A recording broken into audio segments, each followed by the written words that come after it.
네, 이 농약 사이다 사건의 용의자로 사건 현장에 함께 있다가 사이다를 마시지 않은 할머니가 지목되면서 체포됐습니다.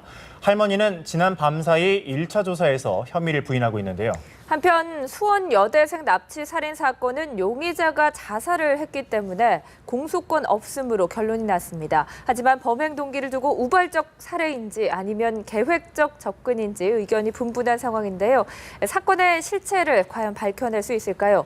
염건영 한국범죄학연구소 선임연구위원과 함께 자세한 내용 알아보겠습니다. 어서 오세요. 어서 오십시오. 안녕하세요. 네. 네. 유력한 용의자 할머니가 어제 긴급 네. 체포됐습니다. 현재 네. 할머니는 혐의를 부인 중인 상황인데 네. 왜 이 할머니가 이렇게 의심을 받는 것일까요? 일단 초기에도 얘기가 많이 나왔는데 여러 가지 요소가 있거든요. 예. 첫 번째는 이제 당시에 같이 있었잖아요. 같이 네. 있으셨는데 거기서 일단 같이 그 나눠 마시는 걸 거부했다는 진술이 나왔기 때문에 일부러 고의적으로 마시지 않지 않았느냐 사이다를, 이게 첫 번째고요. 두 번째는 이제 음독 상황에서 다 이렇게 졸도하시고 쓰러지시잖아요. 네. 이런 상황에서 신고를 바로 하는 게 기본적인 매뉴얼이거든요. 근데 신고를 하지 않고 수십 분 정도 방치하도록 내버려 둔 부분이 이제 두 번째 의심이 있고요. 세 번째는 이제 일단은 생존자시니까 진술을 좀 여쭤봤을 거 아니에요. 상황이 네. 좀 어떻게 됐냐. 근데 이런 진술들을 왔다 갔다 하는 진술들을 많이 하시다 보니까 경찰에서 의구심을 가지고 이제 압수수색을 진행하다 보니 그 이제 상출장애가 나온 거죠. 그래서 이제 용의자로 보고 있는 것 같습니다. 네.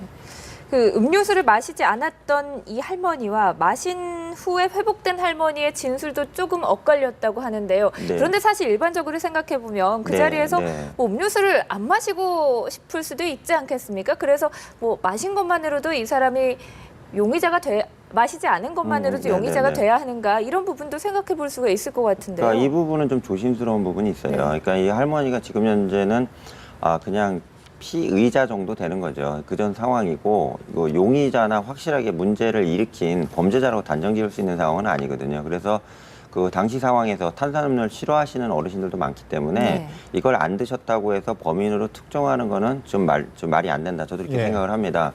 다만 이제 여기서 중요한 것은 왜 그 주변에서 같이 계신 분들이 음독하신 상황에서 쓰러지고 구토를 하심에도 불구하고 그걸 그냥 내버려 두고 현장을 이탈했냐, 이게 사실은 좀 중요한 키포인트거든요. 그래서 경찰에서도 같이 안 마셨다는 부분을 가지고 긴급 체포했다고 저는 생각은 들지 않고요. 기본적으로 신고를 왜 하지 않았느냐. 그래서 보통의 경우에는 어떤 복수나 원한 관계가 있을 때 음독 상황을 냅두고 그 다음에 방치하는 경우가 네. 되게 많거든요. 수사 매뉴얼에서는. 그러니까 이러한 요소를 보고서는 현재 지금 수사를 하지 않고 있겠냐, 이렇게 봐집니다. 네. 또 한 부분 이제 경찰이 주목하는 부분이 할머니 그 집 주변에서 자양강장제 네. 병이 나왔다는 네. 부분이에요. 네. 이 병이 나왔다. 이 부분이 사실 그 범행을 저지른 사람이 집 근처에 어떤 물건을 놔뒀다. 이게 잘 좀 이해가 되지 않습니다. 왜 그랬을까요? 그러니까 이게 예. 그 만약에 이분이 하셨다는 가설, 안 하셨다는 가설 두 개로 놓고 보는데 예. 하셨다고 하는 가설을 만약에 놓고 본다면 그럴 가능성은 충분히 있어요. 왜 그러냐면 고령인 어르신들이 만약에 이런 범행이나 범죄를 저지르시는 경우에는 증거가 순식간에 드러나요. 그 근처에 은닉한다던가, 그러니까 젊은 사람들이 하는 방식과 같이 치밀함이 좀 많이 네네. 떨어지시거든요. 따라서 그 옆에 있는 대나무 그 밭에서 나왔다는 것 자체를 놓고 봤을 때는 그럴 수도 있다는 가능성은 충분히 이 가설에는 맞다고 저는 생각을 듭니다. 그럼 범행을 저지르고 나서 그냥 그 대나무 밭에 던지셨다. 그렇죠. 이렇게 네, 뭐 예. 무서워서 던질 수 있던 이런 방법이 있는데, 다만 여기서 지금 빠지고 있는 게 뭐냐면 그 일부 언론에서는 바카스병, 자양강장제병 네네. 하나 나온 것만 가지고 범인이라고 단정할 수 있냐, 이렇게 얘기를 하시거든요. 근데 그 자양강장제병이 보면 톱니바퀴 모양으로 두 개가 이렇게 뜯게 돼 있잖아요, 돌리면서. 네. 네. 그래서 이 뜯는 것도 사람의 힘이나 작용에 따라서 그 이빨이라고 그러죠. 이 맞물림이 좀 틀릴 수가 있어요. 그래서 국과수에서 병을 확보해 갔기 때문에 원래 사이다병에 있던 마개하고 네네. 그 테두리 있잖아요. 원래 고정 잠금 장치하는 하방하고 지금 이제 대조 작업을 할 겁니다. 만약 이게 맞다면 결정적인 증거 자료가 될 수 있다고도 생각을 합니다. 네. 그런데 그 사이다병에서요, 특별한 또 지문도 발견되지 않았다고 하거든요. 네, 네. 그러면은 뭐 어떻게 계획을 했다는 건가요? 어떻게? 그거는 건가요? 일반인 분들은 잘 모르시는데요. 네. 그러니까는 지문이란 게 아시다시피 약간의 그 손에서 나오는 그 기름이잖아요. 기름이 찍히는 부분이 있기 때문에 이 사이다 같은 경우는 잔치에 쓰였다 남은 사이다고, 그리고 당시에 여러 명이 돌려서 하면은 한 명이 따르는 게 아니라 돌려 따를 수도 네. 있잖아요. 그렇기 때문에 지문이 그 오염이 되는 가능성이 있습니다. 여기서 오염이라는 건 중복적으로 지문에 덮이고 이렇게 만지다 보니까 특정인의 지문이 안 나오는 경우가 상당히 많거든요. 그러니까 현재는 찍힌 지문이 없다는 게 아니라 너무 많은, 무수히 많은 지문이 찍혔기 때문에 특정 지문을 확보하기 어렵다, 이런 부분인 것 같습니다. 네.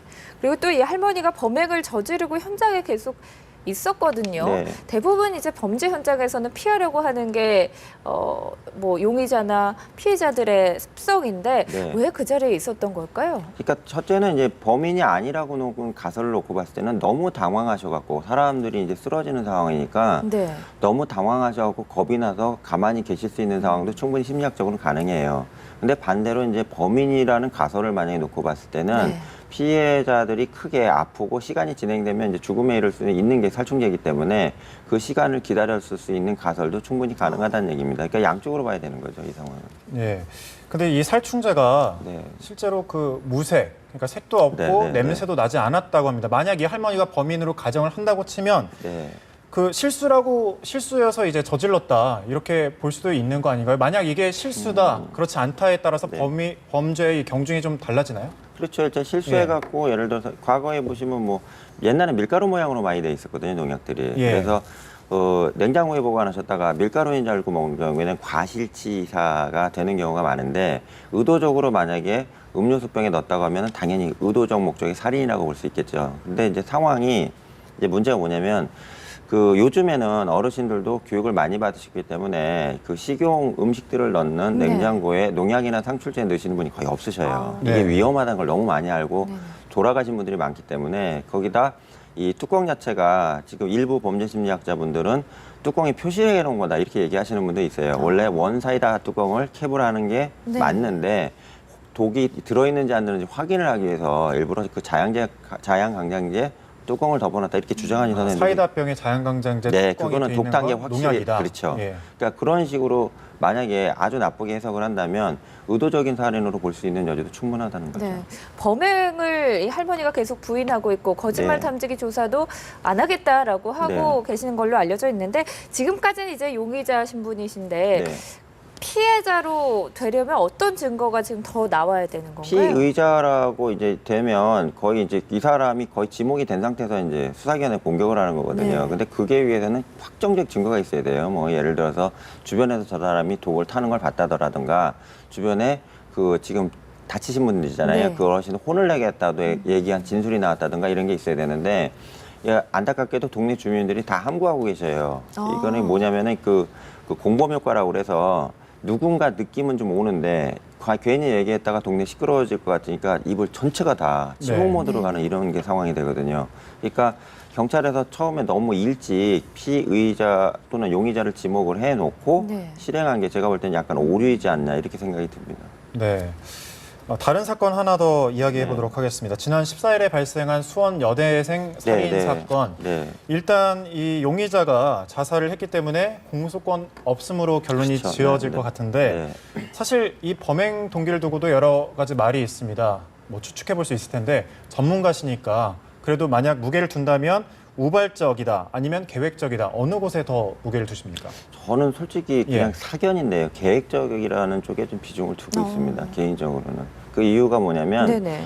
첫 번째, 저는 이렇게 저희 같은 이제 범죄 심리학자들은 상식선에서 상황을 보거든요. 예. 그 되게 중요한 겁니다. 그래서 인간 행동이라는 것이 비과학적인 것 같지만 행동과학이라는 별도의 영역이 있을 정도로 사람들이 개별적으로 틀려도 특정 장소에 특정 상황을 넣으면 행동 패턴이 거의 유사하거든요. 예. 그러니까 심리학이라는 게 나오는데, 이 케이스 같은 경우는 첫째는 CCTV 상에 그러니까 원래 남자친구 있잖아요. 남자친구하고 여자분하고 걸어가는 장면이 몇 군데 찍혔는데, 그걸 본 바로는 여자분이 훨씬 많지 상태고 남자분 좀 멀쩡한 상황으로 좀 나오거든요. 네.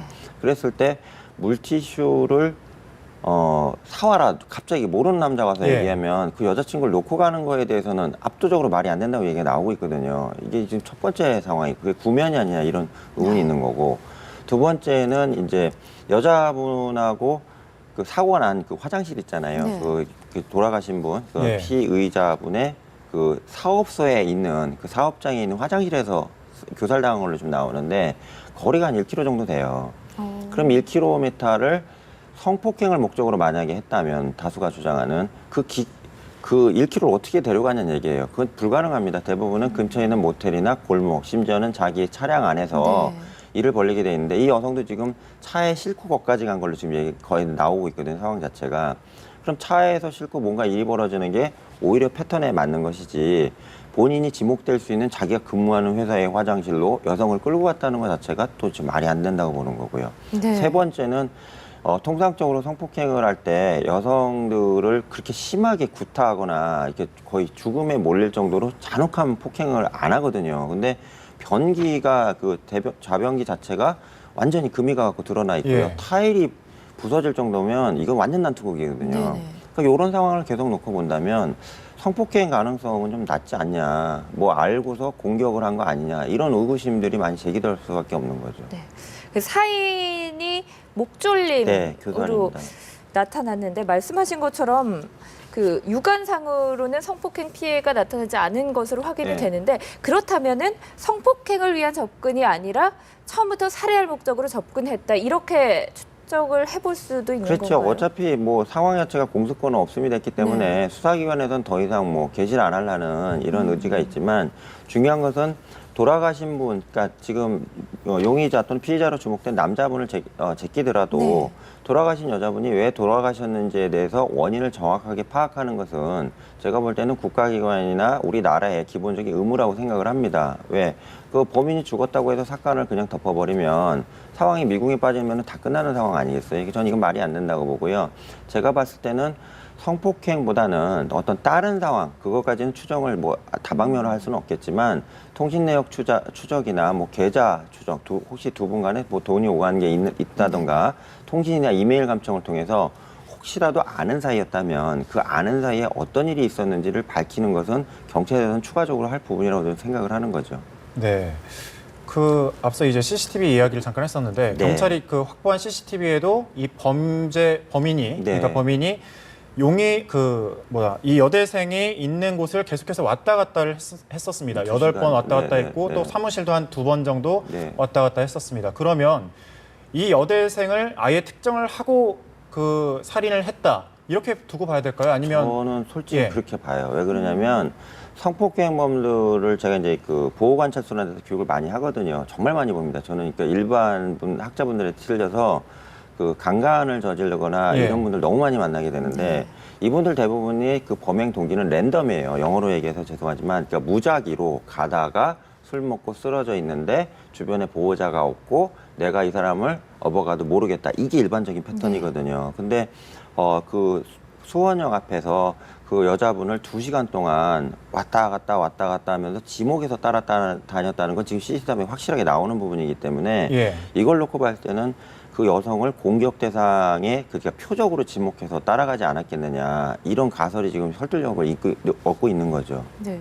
좀 전에 잠깐 언급을 해주셨는데 네. 남자친구의 행동도 조금 설득력이 없어 보이거든요. 일반적으로 모르는 사람이 잠깐 뭐 자리를 비워달라, 물티슈 좀 사다 달라라고 했을 네. 때 그게 상식적으로 그렇게 되나라는 분들이 많으시더라고요. 그렇다면 네. 혹시 3명이 뭐 알고 있었을 가능성 이런 부분도 생각해 봐야 되는 글쎄 겁니까? 그러니까 그 당시 남자친구분이 그 공격자를 몰랐을 수도 있어요. 상황 자체가. 근데 몰랐지만 혹시라도 여자분하고 공격한 남자분하고 구면이었다면 잠깐 이야기를 할 테니까 비껴줘라 이럴 수도 있잖아요. 네. 그러니까 지금 현재 그 여자친구를 잃어버리신 남자분 입장에서는 그 비난에 대한 두려움도 있겠지만 더 중요한 것은 자기 여자친구를 보호하지 못했다는 죄책감이 어마어마하게 크실 거란 말이에요. 인간이라면. 네. 그래서 그러한 상황으로 인해서 혹시라도 이제 물티슈라는 말도 안 되는 임기응변식의 거짓말을 하지 않았겠느냐 이런 것도 이제 뭐 네티즌 수사대나 여러 군데서 얘기가 나오고 있는 거죠. 근데 어쨌건 간에 이 범행에서 절대 가해자는 아니시기 때문에 이분을 신란하거나 비난하는 것은 제가 볼 땐 아니라고 저는 생각을 합니다. 네. 현실적으로 이 수사의 결과가 네. 공소권 없음으로 이제 결론이 네, 네. 지어질 것 같습니다. 그런데 네. 아무래도 좀 남은 부분에 문제가 있는데 이 정황적 내용과 또 동기, 또 앞으로의 그 사회적 문제가 있는데 앞으로의 그 수사의 시나리오를 따져본다면 어떤 방향으로 수사가 진행돼야 될까요? 일단은 그 예. 공소권 없음이라는 것 자체는 사건을 덮어버리는 겁니다. 뚜껑을 덮는 거고 밀봉을 하는 거기 때문에 더 이상 경찰에서 할 거는 없다고 지금 판단이 됩니다. 다만 우리 지금 우리나라 언론에 대해서 감사하는 부분은 이러한 묻히는 사건들에 대해서 언론에서 이렇게 자꾸 문제 제기를 해주시잖아요. 예. 그거를 갖다가 어떤 언론 플레이를 한다던가 뭐 흥미 위주로 하는 게 아니라 실제로 문제가 되는 분들을 언론에서 국민 대신 지적을 해주시거든요. 이게 제 사실은 긍정적 효과라고 봅니다. 따라서 이 사건에 대해서 경찰이 수사를 더 이상 진행을 하지 않는다 하더라도 여러 언론기관에서 이 사건을 아주 중요한 사건으로 예의주시하고 있기 때문에 네. 어떠한 진실 내용은 분명히 밝혀질 것이다. 저는 이렇게 생각하고 있습니다. 네, 그렇군요. 오늘 말씀은 여기까지 듣도록 하겠습니다. 염건영 한국범죄학연구소 선임연구위원이었습니다. 말씀 고맙습니다. 감사합니다.